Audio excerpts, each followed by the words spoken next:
Hey guys, welcome back. All right, so today I'm going to be using this Saviland polygel nail kit that I got from Amazon. This is not the first time that I'm recording this video. I actually recorded this when I first got the kit and I tried it for the very first time, and I lost so much of the recording. I don't know how or why, but that's hardly the point. Even better is that I've already used it once, so I can give, I guess, more of an opinion on this. That's what the outside of the box looks like, what you just saw. Here goes the inside of the box. It comes with this little card here, and the card also shows you what other kits they have available on Amazon. And then inside, you get your instructions on how to do the nails. Now, here's everything that comes inside. You get 7 different colors. You'll see that on it, it has day to night. So it shows you what the colors will look like because they're supposed to glow in the dark and change color. For the record, I have used them already, like I said, and I did love charging them up in the light, whether it's daylight outside or using your light bulbs in the house, turning out the lights and watching them glow. Anyway, you get the 7 colors. You get the brush that comes with the kit. This is what it looks like. I'm not a huge fan of this brush because you can see how tiny it is, so it was just a little bit frustrating to work with. So what I did was I went out and I bought this little Wet n Wild brush here. I'm gonna try this today just because it was a cheap brush that I could easily get my hands on, and I wanted something a little wider to help me work with the polygel. We'll see how that goes today. But it has the brush there. I'm sorry, I'm gonna show you the opposite end. The opposite end has the little spatula to help scoop the color out. It comes with a 100 to 180 grit nail file. It comes with the regular paper forms. I did not use those before. You can see it's still sealed. I'm not going to use them today either because I have no business using paper forms. It comes with nail liquid, which when you flip it over, it shows you that it is the slip solution. And then you get these little teeny bottles of base coat, and then you have the other one that is a top coat. So this is definitely just a trial sizes of everything, but it's enough to definitely get a couple of uses out of each one. I'm going to actually use alcohol instead of this slip solution. I found for some reason that this slip solution, when you were trying to manipulate the polygel around the nails, got very tacky very quickly, and I felt like the alcohol helped move the product around but didn't get tacky so fast, so I had just a little bit more time to work with it. So it's not that this is bad as a slip solution, it's just it got too tacky too quickly for me, and I much preferred the alcohol. So I'm going to use the alcohol again today. And I have no idea yet which colors I'm going to use because, like I said, I've already done a set of nails before. So I'm going to figure that out. Also, what I'm going to do is I'm going to stick these in some warm water so that it's a lot easier to squeeze the product out when I go to do my nails. Otherwise, it can be pretty stiff in there to work with. And I'm not doing them on my natural nails. I'm going to use these tips because I would like some nice long nails. And I think that's pretty much it for now. I'm going to go ahead and get started, and then anything else that I have to add along the way, I will include as the video goes on. Okay, so I have my nail tips on. I filed that buff, I took the shine off, and I have put this nail dehydrator on all of them just to take off all the natural oils so everything can adhere. I'm about to get started. Really quickly, I realized that I forgot to mention this also came with dual forms. I did attempt to use those the very first time around, and it was a complete hot mess. I cannot stand the dual forms. I think it is much easier to just put nail tips on, or just do it on your natural nails and just squeeze the polygel out onto the nails and then just shape and form them on your nails. Like the dual forms were a hot mess and I just didn't care for them. I threw them out. So I just wanted to mention that really quickly. I'm just going to wing it from here on out. As you can see, I already have my alcohol here already set up, and I'm just going to be using 91% alcohol. And I got my brush, and here, like I said, I have all the polygels sitting in really warm water to just try to make the polygel as soft as possible. And I'm gonna start out by putting on the base coat on all my nails, and then I'm going to cure. I have a UV and LED lamp here on the side. I ordered this off of Amazon and it's worked really well for me so far. Anywho, all right, enough yapping. Let me get started.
Okay, so here is my hand completely done. I'm gonna do the other one off camera later, but there we go. Again, this is only my very second time ever using polygel. I really do like it a lot. I thought that once I used it, there would be a clear preference between using the dip powders and using polygel. Um, there's not really, I guess it depends on what you're doing will determine how difficult it'll be, your practice with it, how much free time you have, because it does take time, especially if you're going to be attempting to do any kind of like art or certain look, or marbling, just anything you decide to do that isn't just straight putting one color on and then just patting out the color. But I do like how easy the system is.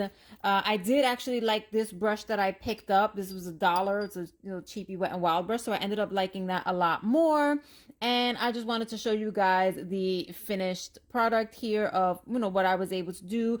Again, just a person who is just starting out polygel, just learning, and this is just my very second time ever using the polygel.